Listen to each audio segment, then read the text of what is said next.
Hello, and welcome to CrowdStrike's fiscal first quarter 2026 financial results conference call. At this time, all participants are in a listen-only mode. After the speaker's presentation, we will conduct a question and answer session. Please be advised that today's conference is being recorded. I would now like to hand the call over to Maria Riley, Vice President of Investor Relations. Maria, please go ahead. Good afternoon, and thank you for your participation today. With me on the call are George Kurtz, Chief Executive Officer and founder of CrowdStrike, and Burt Podbere, Chief Financial Officer. Before we get started, I would like to note that certain statements made during this conference call that are not historical facts, including those regarding our future plans, objectives, growth, including projections, and expected performance, including our outlook for the second quarter and fiscal year 2026, and any assumptions for fiscal periods beyond that, are forward-looking statements within the meaning of the Private Securities Litigation Reform Act of 1995. These forward-looking statements represent our outlook only as of the date of this call. While we believe any forward-looking statements we make are reasonable, actual results could differ materially because the statements are based on current expectations and are subject to risks and uncertainties. We do not undertake and expressly disclaim any obligation to update or alter our forward-looking statements, whether as a result of new information, future events, or otherwise. Further information on these and other factors that could affect the company's financial results is included in the filings we make with the SEC from time to time, including the section titled Risk Factors in the company's quarterly and annual reports. Additionally, unless otherwise stated, excluding revenue, all financial measures disclosed on this call will be non-GAAP. A discussion of why we use non-GAAP financial measures and a reconciliation schedule showing GAAP versus non-GAAP results is currently available in our earnings press release, which may be found on our investor relations website at ir.crowdstrike.com or on our Form 8-K filed with the SEC today. With that, I will now turn the call over to George. Thank you, Maria, and thank you all for joining our Q1 FY 2026 earnings call. Our fiscal year started from a position of strength. While the market navigates evolving conditions, CrowdStrike is capitalizing on accelerated demand through continuous innovation, increasing win rates, and platform consolidation at scale. We consolidate point products without compromise, and most importantly, CrowdStrike stops the breach. In Q1, where we met or exceeded our key metrics, highlights include 1. Q1 net new ARR of $194 million, double-digit millions ahead of our expectations. 2. Q1 ending ARR surpassing $4.4 billion, maintaining our leadership as the only pure-play cybersecurity software company of this size. 3. Subscription gross margin of 80%, demonstrating our AI platform efficiency. 4. Sustained 97% gross retention as customers remain firmly committed to Falcon. 5. Free cash flow of $279 million, or 25% of revenue, demonstrating double-digit quarter-on-quarter growth. And 6. Added $774 million of total Falcon Flex account value, bringing the total deal value of accounts that have adopted Falcon Flex to $3.2 billion, growing 31% sequentially and more than 6 times year over year. Seeing our customers and ecosystem embrace Falcon Flex at this speed and scale gives me confidence. Confidence in improving sequential net new ARR growth next quarter and accelerating back half net new ARR. Falcon Flex is significantly evolving our go-to-market and customer experience. The subscription model sparks Falcon platform adoption, delivers point product consolidation, and fuels partner success. I'd like to share where we are with Falcon Flex, as well as a thematic customer win showcasing the power of the model. In less than 2 years since starting Falcon Flex, we've closed more than $3.2 billion of total account deal value across more than 820 accounts that have adopted the subscription model. Here are the trends we're seeing. 1, customers spend more. The average Flex customer deal size is greater than $1 million in ending ARR. 2, customers commit to longer durations. The average Flex subscription length is 31 months. And 3, Flex customers adopt Falcon faster. More than 75% of Flex contracts are already deployed. The outcome of these points taken together is a phenomenon we're already seeing. Reflexes. 39 Flex customers have already deployed their initial contract demand plan and have returned to us for a reflex. These customers' initial Flex contracts were 35 months, nearly 3 years on average, and within just 5 months, they came back to CrowdStrike wanting more of the Falcon platform to achieve their cybersecurity consolidation goals. The model we pioneered is a game changer. Flex accelerates what would have taken years of module sales cycles into rapid platform transformations, unlocking adoption and spend while creating even more platform stickiness. Now, let's witness Flex in action at a Fortune 100 technology firm. We began our relationship with this account pre-Falcon Flex when they selected CrowdStrike to displace and consolidate a point product EDR and legacy AV. Our initial EDR contract was for $12 million over a 3-year term. When we launched Falcon Flex, this customer took the opportunity to accelerate their cybersecurity modernization, executing a 5-year, $100 million plus contract. This is the power of Flex, evolving Falcon from what was a singular outcome sale into a multi-dimensional platform experience more than 8 times the size of the initial deal. This transformational Flex contract was for securing cloud workloads, expanding in other business units, next-gen SIEM to replace 2 legacy SIEMs, and broad-based adoption of Falcon Complete to standardize detection and response. Within just 9 months of the initial Flex contract, this customer had already utilized 95% of their initial subscription and still had more point products to consolidate and cybersecurity outcomes to deliver. As a result, in Q1, this customer reflexed to realize the following new outcomes: expansion of Falcon endpoint protection across multiple additional business units, replacing and consolidating cloud protection with Falcon Cloud Security, which has since become the standard across a vast and growing cloud estate. Identity protection became an imperative across sensitive assets. Next-Gen SIEM quickly became the central enterprise data store, replacing multiple legacy SIEMs and expanding beyond security use cases into IT. Data protection is replacing legacy DLP from endpoint to cloud.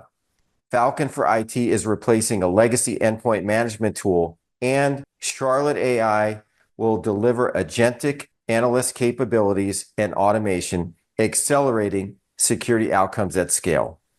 This customer more than doubled their initial Flex subscription in their Q1 9-figure reflex over an unchanged subscription duration.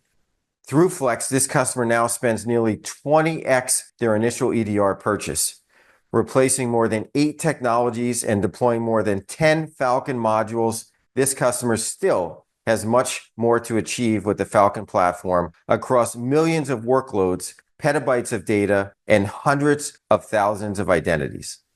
With Flex dramatically accelerating Falcon platform adoption, customers are already seeing our agentic AI transforming their security outcomes. We're on the cusp of the 5th industrial revolution with artificial general intelligence on the horizon. What excites me the most is the necessity agentic AI is creating for CrowdStrike's AI native security, growing our total addressable market each and every day. Here's why and how. In a recent market survey, 96% of respondents plan to expand their use of AI agents in the next 12 months, with 2/3 already building agents and some targeting to reach over 1 billion in production agents. At their core, every AI agent represents a unique superhuman identity, necessitating visibility, control, and protection for every single agent. These autonomous AI agents increasingly have access to multiple internal and external data stores, applications, and machines, automating business processes and workflows at scale. Simply put, AI agents dramatically increase the size, severity, and speed of the enterprise attack surface. Size, more agents everywhere. Severity, everything is connected faster than it can be contained. Speed, autonomous agents move at machine speed. This is the new attack surface, and it's an adversary's paradise. Just as enterprises need best-in-class protection for devices, data, workloads, and human identities, every AI agent has the same needs too. As an AI-first company, CrowdStrike is uniquely positioned to secure the identity, the workload, the infrastructure, the data, and underlying AI models themselves. We have the platform, we have the expertise, we have the track record. CrowdStrike will be the protector of autonomous AI agents. While we see a massive opportunity to protect AI agents, our use of agentic AI is already transforming the SOC. Charlotte AI is our agentic security analyst, completing tasks and making decisions to supercharge human SOC personnel. With the launch of Charlotte AI's expanded detection triage, customers now have access to an agentic SOC analyst delivering autonomous, expert-level triage, reasoning, and response at machine speed, flattening the hiring curve, saving time, and delivering even better security outcomes. The power of Charlotte AI came to life in an 8-figure Falcon Flex expansion for a global healthcare provider. Charlotte AI was the tip of the spear in this customer's AI native SOC transformation with Next-Gen SIEM, where we displaced a legacy SIEM. Charlotte AI and Next-Gen SIEM started a new chapter of cybersecurity for this customer. Charlotte AI enables this customer's level 1 threat analyst team, delivering on the promise of agentic security today. We deliver an AI-first automated approach, eliminating clicks, panes of glass, and manual operations for a predictive, fast, and cost-efficient SOC. Next, I'll share updates on the momentum we're experiencing in our cloud, identity, exposure management, and Next-Gen SIEM platform products. First, turning to our cloud business. Cloud had a very strong start to the year, with Q1 net new and total ARR growth accelerating year over the prior quarter. Our native unified offering combines cloud workload protection, posture management, application security, and SaaS security on a single backend, and with both agent and agentless form factors. In Q1, we built on this approach with the launch of cloud data protection, all on our unified sensor, the very same sensor that also delivers our world-class workload protection, which is what the market now wants and needs. Our innovation and commercial success was recognized in the 2025 Frost Radar Cloud and Application Runtime Security Report, where we scored highest out of all vendors on the Innovation Index. Further driving our success is recent M&A in the space, increasing our relevance and competitiveness as a hyperscaler agnostic independent solution. We also announced the general availability of both our AI model scanning and AI security dashboard technologies at RSA. With the rapid growth of AI tools across the enterprise, CrowdStrike is ensuring that enterprises can safely adopt AI while managing potential risks such as model vulnerabilities, data leakage, unsanctioned use, and identity-based privilege.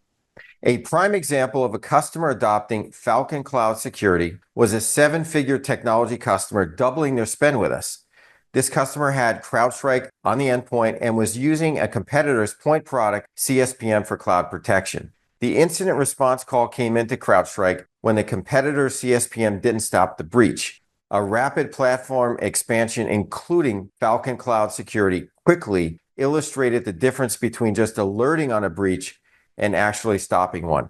This customer was able to consolidate on Falcon, save money, and most importantly, see the benefits of Falcon Cloud Security's protection. Moving on to our exposure management business, which includes vulnerability management and attack surface management. CrowdStrike is rapidly evolving from an incumbent complement to a scaled disruptor. Historically, our biggest displacement gap was the lack of network scanning, something near and dear to me as someone who pioneered the vulnerability management space.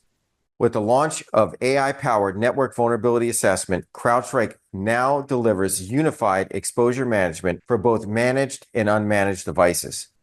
With this innovation, CrowdStrike customers no longer need to rely on legacy third-party VM point products. Our winning offering in this space is yielding exciting share gains.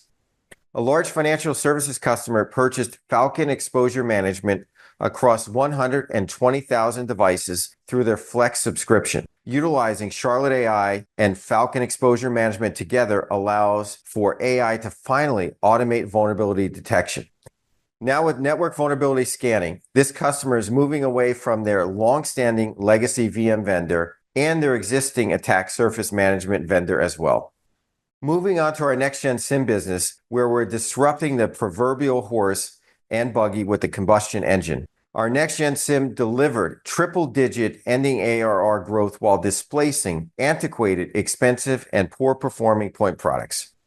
With LogScale as a foundational component of the Falcon platform, we're creating even deeper tie-ins across the rest of the CrowdStrike and third-party ecosystem. This quarter, we announced Falcon Adversary Overwatch for Next-Gen SIEM, which brings together our world-class threat hunting and our hyper-performant, cost-efficient data platform. This makes the AI-powered SOC turnkey, hunting across native and third-party data with real-time intelligence and automation to deliver full visibility, high-fidelity alerts, and accelerated response. This is exactly why a leading payments company displaced a legacy SIEM in a large seven-figure win. Next-Gen SIEM was our entry point to the account where they were frustrated with ballooning costs, latency, and complexity. Substantially faster query times, accelerated and customizable dashboarding, and significant cost savings resulted in this new logo win. Within our identity business, we continued rapid expansion in both coverage and functionality. In April, we announced the general availability of Falcon Privileged Access. Before, CrowdStrike's identity customers relied on third-party integrations for enforcement. Today, CrowdStrike customers experience just-in-time access and permissions for critical applications and services, all within our single AI-native platform. The need is real. A foreign government expanded their seven-figure existing Falcon platform subscription with identity protection. Gaining insights into stale accounts, exposed credentials, shared passwords, and agent-free, unmanageable devices went beyond the incumbent's limited approach. Falcon was the clear winner, providing immediate time to value in securing identities. Our ecosystem partners continue accelerating CrowdStrike's growth, with 60% of our Q1 annual deal value sourced by partners. Several highlights include, first, GuidePoint joins our $1 billion partner ranks as our fifth partner to achieve this noteworthy milestone, joining AWS, Optiv, CDW, and SHI, and further cementing CrowdStrike as cybersecurity's benchmark for partner success. Second, our MSSP business continues growing at a rapid pace, now representing more than 15% of our Q1 deal value. We won our largest Latin American deal of all time through our MSSP channel last quarter. And third, NVIDIA's recently announced Enterprise AI Factory, their reference AI architecture, integrates Falcon as the cybersecurity standard for securing NVIDIA's hardware and software. A marquee partnership with Microsoft, which we announced yesterday, highlights our bold ecosystem leadership. Since last summer, we've worked to find common ground where together we can make the world a safer, more resilient place. I was pleased to have Satya join me at Falcon last fall, and yesterday we announced a joint threat actor strategic collaboration where we map each other's adversaries' naming conventions. Through this Rosetta Stone collaboration, we unite defenders in knowing the adversary, both in our nomenclature and Microsoft's, so they can better defend. Together, we take the guesswork out of adversary attribution for the benefit of our joint customers and the entire market. In closing, I'm very pleased with where we are and even more excited about where we're going. Q2 will be a quarter of improving sequential net new ARR growth, followed by back half net new ARR acceleration. Here's why. The platform wins. Across 30 Falcon modules, we have the products and innovation engine that stops breaches. In addition, we're seeing momentum build across the entire business. I began today's comments talking about uncertainties facing the world. What's certain is that the world increasingly needs cybersecurity and increasingly needs CrowdStrike. CrowdStrike is best positioned to protect the workloads, identities, data, and infrastructure for the AI age and the superhuman AI agents themselves. Our Falcon Flex subscription model is accelerating platform adoption at a faster pace than we've ever seen before, and our execution is delivering speed and efficiency across the business. It's all of these elements together that gives me confidence and excitement in our future. And that's why the company has authorized up to $1 billion in share repurchases. I'm more certain than I have ever been of CrowdStrike's place as the world's leading cybersecurity platform for the AI era, with the unequivocal mission of stopping breaches.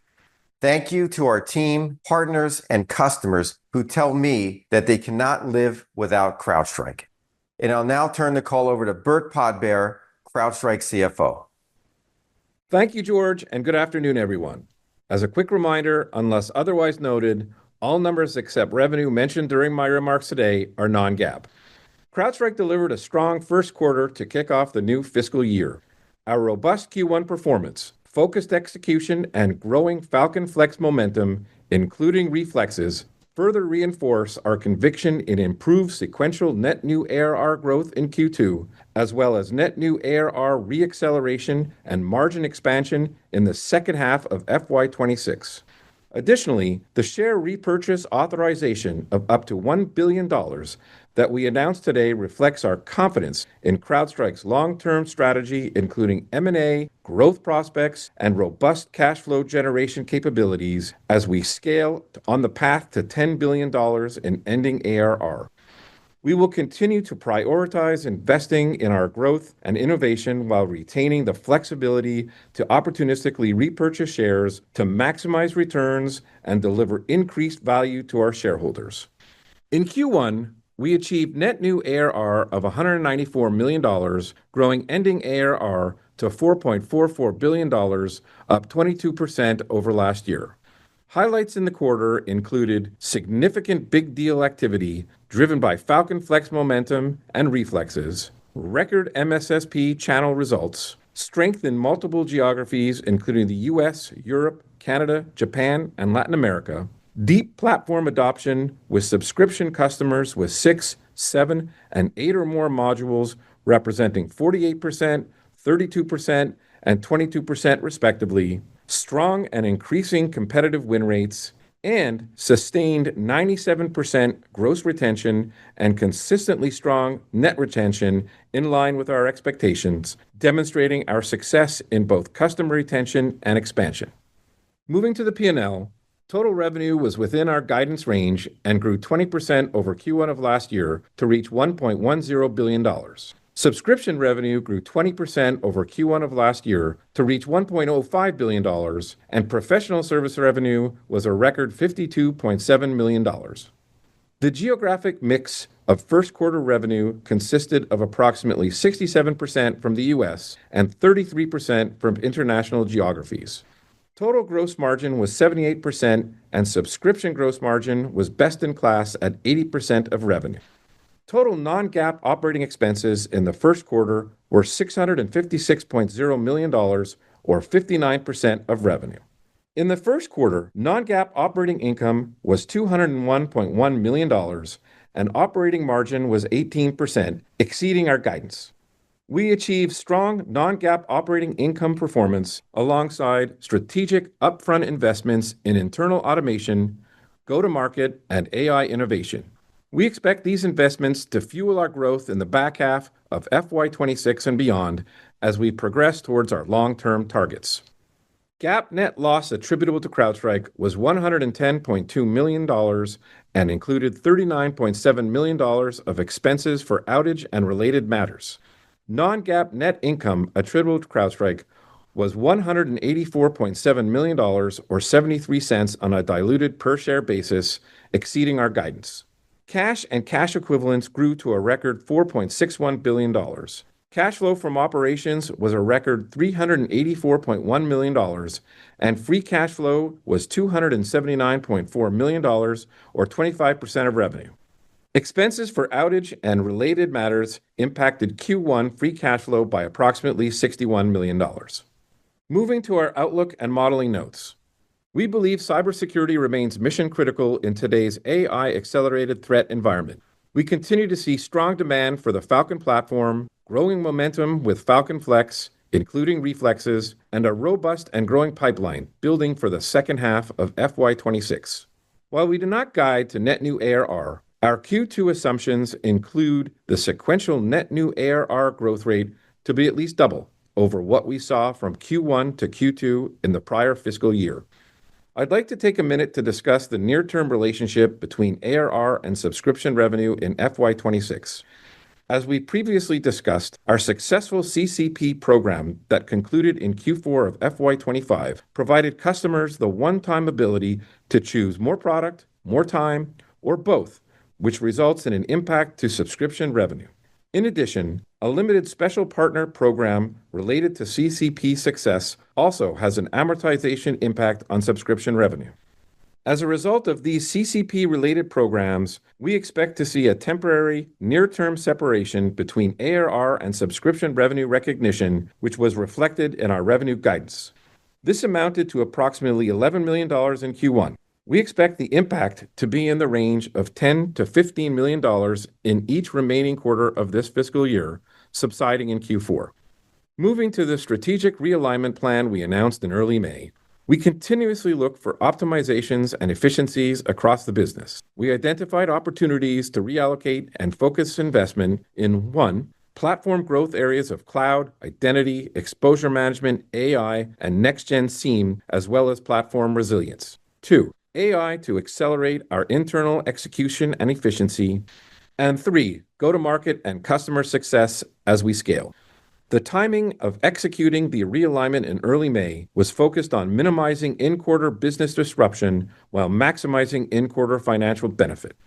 We expect the full benefit of the realignment to add at least 1% to next year's non-GAAP operating margin from our previously discussed target, increasing our target in FY27 to at least 24%.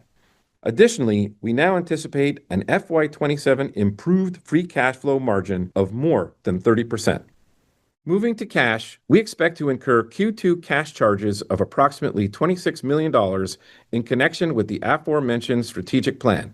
Additionally, we expect Q2 free cash flow to be impacted by approximately $29 million for outage and related expenses. As I just mentioned, we now anticipate an FY27 free cash flow margin of more than 30%. Moving to our outlook. For the second quarter of FY26, we expect total revenue to be in the range of $1,144.7 to $1,151.6 million, reflecting a year-over-year growth rate of 19%. We expect non-GAAP income from operations to be in the range of $226.9 to $233.1 million, and non-GAAP net income attributable to CrowdStrike to be in the range of $209.1 to $213.8 million. We expect diluted non-GAAP net income per share attributable to CrowdStrike to be approximately 82 cents to 84 cents, utilizing a 22.5% tax rate and weighted average share count of approximately 255 million shares on a diluted basis. For the full fiscal year 2026, we currently expect total revenue to be in the range of $4,743.5 to $4,805.5 million, reflecting a growth rate of 20 to 22% over the prior fiscal year. Non-GAAP income from operations is expected to be between $970.8 to $1,010.8 million. We expect fiscal 2026 non-GAAP net income attributable to CrowdStrike to be between $878.7 and $909.7 million. Utilizing a 22.5% tax rate and approximately 256 million weighted average shares on a diluted basis, we expect non-GAAP net income per share attributable to CrowdStrike to be in the range of $3.44 to $3.56. Please refer to our earnings presentation with additional modeling notes that we just posted on the website. George and I will now take your questions. Thank you. If you would like to ask a question, please click on the Raise Hand button, which can be found on the bar at the bottom of the Zoom window. You may remove yourself from the queue at any time by lowering your hand. When it is your turn, you will hear your name called and receive a message on your screen notifying that you may unmute yourself. In the interest of time, participants will be limited to one question. Our first question comes from Saket Kalia with Barclays. Please unmute your line. Okay, great. Thanks for taking my question here, and solid start to the year here, guys. Thank you. Thanks, Saket. Sure thing. George, maybe for you, I'd love to dig a little bit more into Falcon Flex. You had a couple interesting customer examples in your prepared remarks. Maybe the question is, as you look broadly at that growing Falcon Flex install base, what products do you feel like are benefiting most in terms of usage as customers adopt Falcon Flex? And maybe relatedly, how is the sales motion changing as Falcon Flex gets more broadly adopted? Sure. Well, I think that the net of it is Falcon Flex has been a real home run for us, Saket. And as I said in my prepared remarks, a real game changer for adoption. Customers are asking for it. They're talking to each other. They're hearing more about it. Our partners are now able to talk about it and sell through it. And a big part of this has been around next-gen SIEM, cloud, and identity. I think if you look at next-gen SIEM with some of our larger GSIs, Falcon Flex is the perfect complement to running out existing legacy licenses and then being able to bring up next-gen SIEM. So I think for sure next-gen SIEM is one of the areas that's benefiting. And when you look across the metrics, 3.2 billion total account value for Falcon Flex customers, 820 customers, 31 months on average.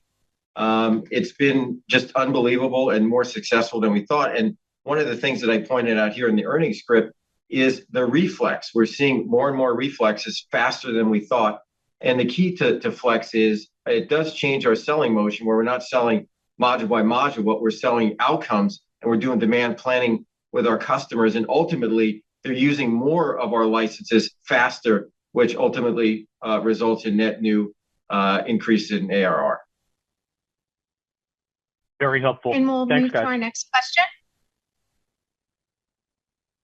Our next question comes from Tal Liani with Bank of America. Please go ahead with your question. Hi, guys.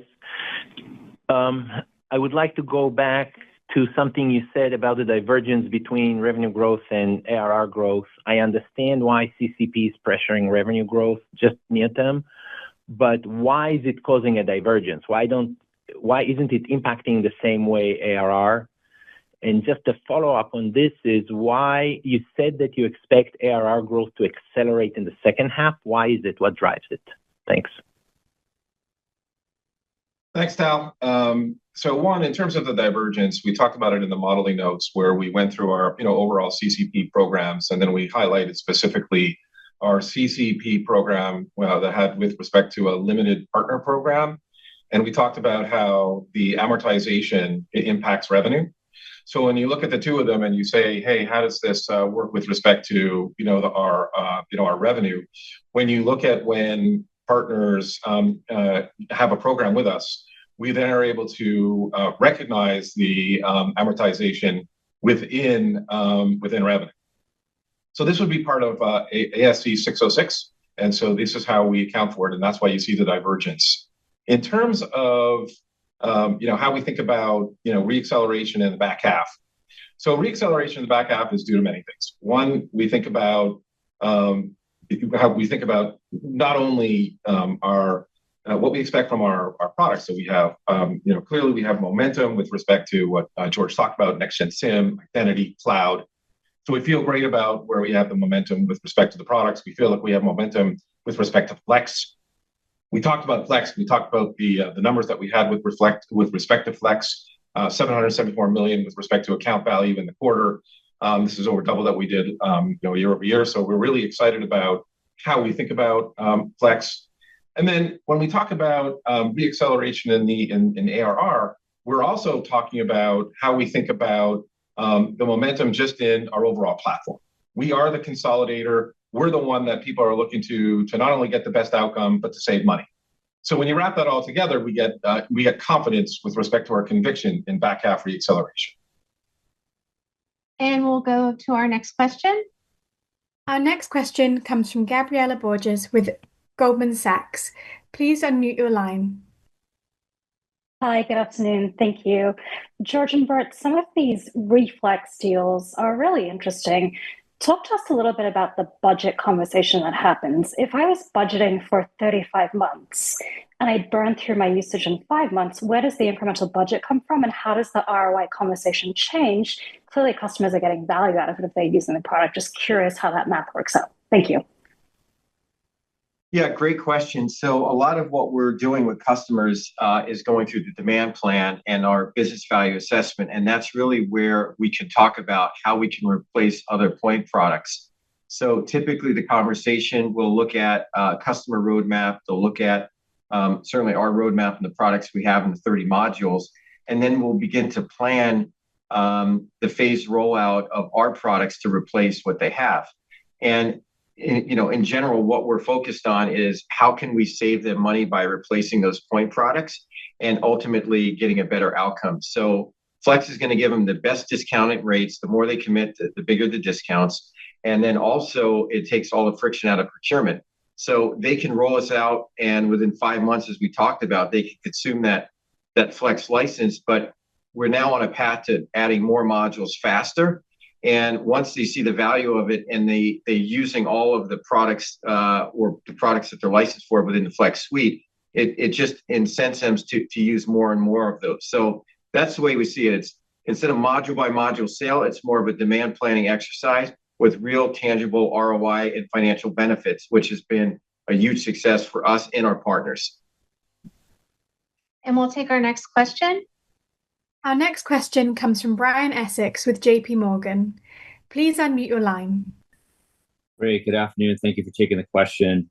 George, I was wondering if you could talk about the sales go-to-market effort and how that's changed. Obviously, you're coming off a pretty meaningful period of disruption in the second half of the year, and you've had to adjust compensation structures and focus on CCP and penetration of Flex.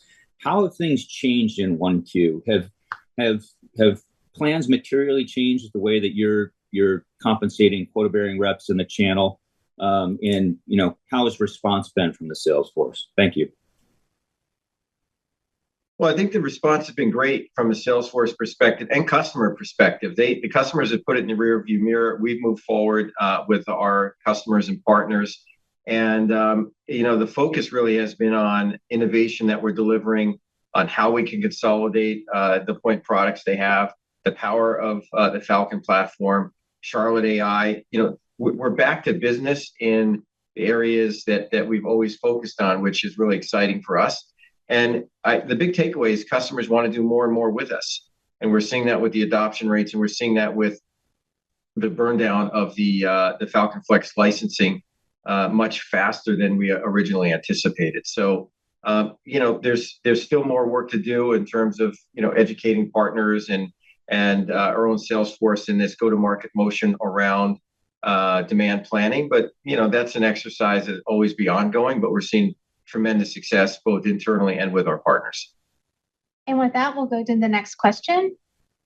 Our next question comes from Andy Nowinski with Wells Fargo. Please unmute your line. Okay, thank you for taking the question. I wanted to follow up on Falcon Flex and the impact it has on both revenue and ARR, because it seems like it has a very different impact. So I guess, when a customer burns through their contracted credits faster than they expected and they reflex, does that overage flow into your subscription revenue, or do they have to reflex to a new contract right away? And where do we see that showing up? I mean, does that show up in your net new ARR when they reflex, or is that RPO? Just any help you can give us on how we can measure the success of that reflex and where we see it showing up. Thank you. Hey, Andy, great question. So where it shows up is basically on the reflex. So when a customer burns through all of their flex, then they're going to come back to us and say, look, we want to reflex with you. We enjoyed what you have. We want to do more what you have. And that's where you're going to start seeing, the net new ARR come into play. And we can go to the next question. Our next question comes from Keith Weiss with Morgan Stanley. Please unmute your line. Excellent. Thank you guys for taking the question, and congratulations on a solid start to the fiscal year. George, I wanted to touch on something you said in your prepared remarks about the generative AI demand on the horizon, and definitely agree with you in terms of the expansive sort of demand potential there is behind generative AI.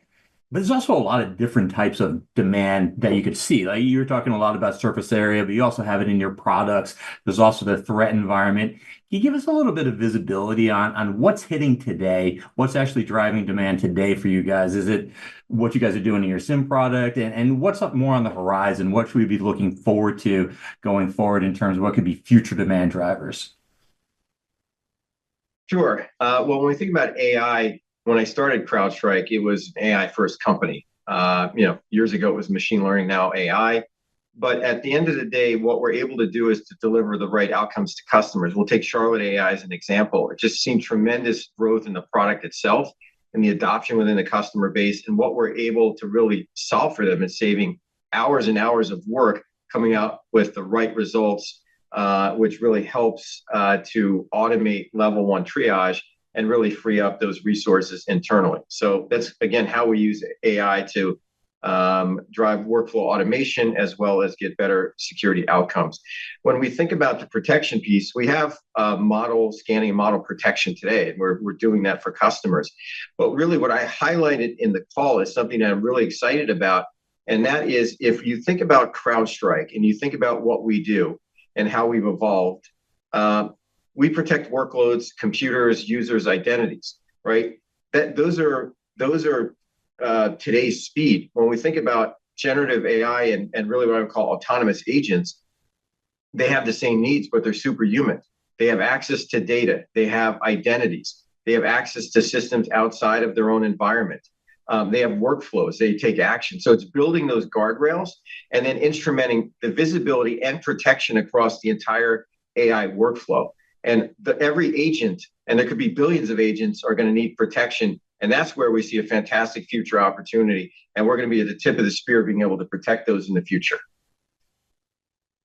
And we will move to the next question. Our next question comes from Matt Hedberg with RBC. Please unmute your line. Great. Thanks for taking my questions, guys. Congrats on the results. Not an easy environment for sure.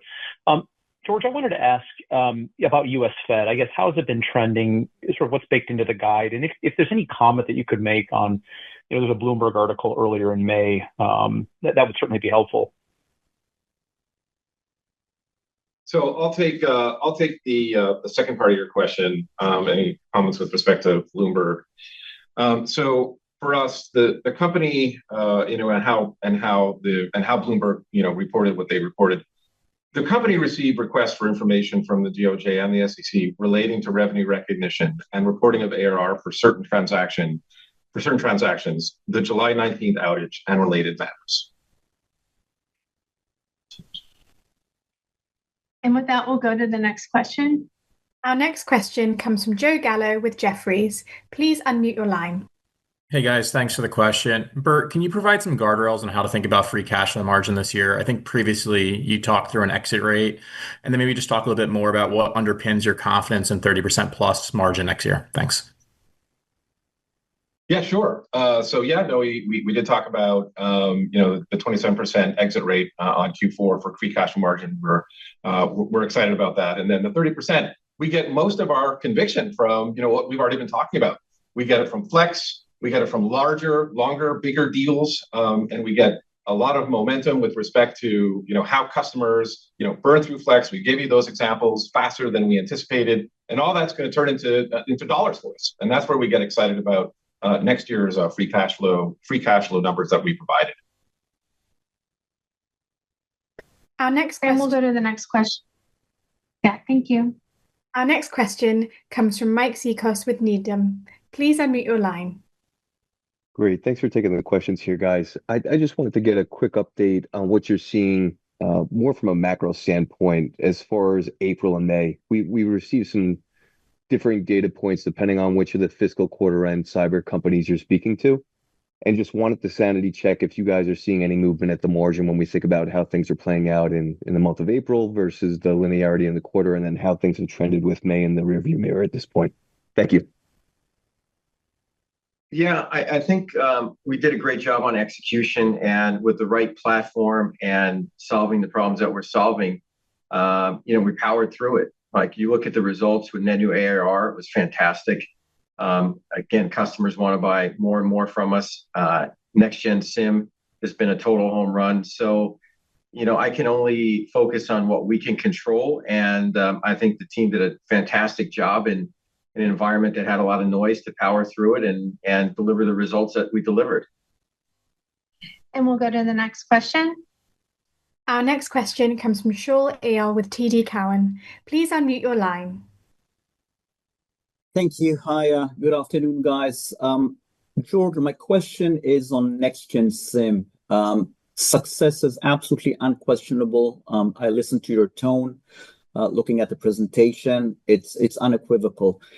If we think about one or two legacy SIEM incumbents that you are most frequently displacing, who would those be? I would say it's across the board, but certainly a big player out there is Splunk and QRadar. So, others are out there, but you have to look at the legacy incumbents, and customers are looking for better, faster, and better value. So that's what we're delivering, and it's all in an integrated package. And a big part of our success has been it's already built in. All of our customers actually have Next Gen SIEM, and they get 10 gigabytes of it basically built in. So it makes it easy for them to try it out. And then when they see the results of it, they don't have to move data out of our platform. It's already there. And then we're converting them internally and as well as working with our GSI partners. So I think this is one of the most exciting areas that we have. And for us, it feels a lot like the legacy AV market when I started the company. And I think, we've got a tremendous amount of runway in front of us. And I just hear time and time again from customers, we cannot believe how fast it is, how well it works, and the value we're getting from it. So I think overall we'll continue to see great success with it. And we'll go to the next question. Our next question comes from Roger Boyd with UBS. Please unmute your line. Great. Thanks for taking the question. George, I wanted to hit on MSSP. I think you said 15% of bookings coming from that channel this quarter. If I look at kind of 2 years ago, it was maybe kind of in the mid-single digits. So a much more significant piece today. Can you just expand on the momentum there? What's going well, your competitive positioning with those partners, and where you see the channel going, particularly as you look to engage partner first on a managed SIEM, managed SOC basis? Thanks. Yeah, well, we've spent a lot of time and effort over the last couple of years of working with those channel partners, working with the managed service providers, adding the capabilities that they need to be able to deploy and manage CrowdStrike very easily. There's always been a demand for us in the SMB and through managed service providers, and we had to meet that demand in a way that makes sense for the managed service providers. We've made those changes. It's very easy to use and deploy within those environments. And the big thing is customers have been and continue to ask for it, and we're winning against our competitors. I mean, we are now in a market that we weren't necessarily in, and we're having an impact in the competitive environment. And that, for me, is, I think, a bright spot and really highlights the partner-first mentality we have. And we'll go to the next question. Our next question comes from Peter Levine with Evercore ISI. Please unmute your line. Great. No, thank you for taking my question. Maybe for you, George, at RSA, I think you announced a privileged access management product for identity. You have identity, Falcon Flex Identity. So maybe if you could just share with us, like, what's your vision within getting deeper into the identity management space? Well, when you look at what we have with our identity protection, we are there with our agent. We're built in. We run on very critical domain controllers. And customers for years have asked us, can you do more in that space? They love our identity product. And now we have the ability to help them with privileged access. And we continue to add more and more capabilities. It's a big TAM. It's an area that we've got expertise. We've got the real estate of having these agents, and customers are looking for the consolidation play, and they're also looking to save money. Some of the other solutions are very expensive, and by consolidating on CrowdStrike in that area, it's a win for them and it's a win for us. So we'll continue to add more and more capabilities, and it does unlock a new TAM for us today and the future. And we'll go to our last question. Our last question comes from Keith Bachman with BMO. Please unmute your line.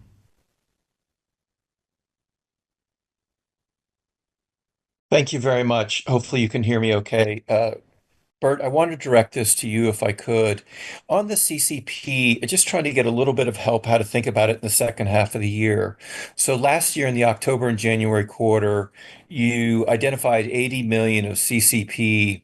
And so presumably as you anniversary that, how does that layer into the back half of the year opportunities in terms of ARR? Would we just add it to kind of normal back half of the year growth, or any comments on exactly how that layer cakes into the second half of the year? And if you don't mind, could you just repeat what you said about the July quarter in terms of sequential growth, in terms of net new ARR? Many thanks. Yeah, so Keith, thanks for the question. So first, let me just start with saying that as I said earlier about Flex, when the Flex licenses start burning out, that's the opportunity for customers to buy more. And all the new purchases that they make, that all goes into net new ARR. And the momentum we're seeing, it gets us to that confidence level with respect to back half acceleration that we keep talking about, and have more and more conviction too. When we think about the 80 million, so the 80 million was with respect to deal value that we gave out. And we talked about that number. And then, when you heard my prepared remarks today, I'm talking about impact from CCP on revenue specifically. And then I got into specifically about, the partner programs that we have. And, we talked about basically for Q2 and beyond around 10 to 15 million per quarter. The other thing I want to mention is that when we think about our module retention rates, we're around approximately 95% with respect to module retention rate. That gives us that confidence with respect that our customers are going to come back to Flex and re-up with Flex, which is a big piece of how we're thinking about the back half of this year. Not only, by the way, do we think about net new ARR, but I talked about, Keith, margin expansion in the back half of next year. I don't want to lose sight. I want you to lose sight of that as well. Thank you. Operator? This concludes today's question and answer. I would now like to turn the call back over to George Kurtz for closing remarks. I want to thank everyone for joining us today, and we look forward to seeing you on our next earnings call. Stay well.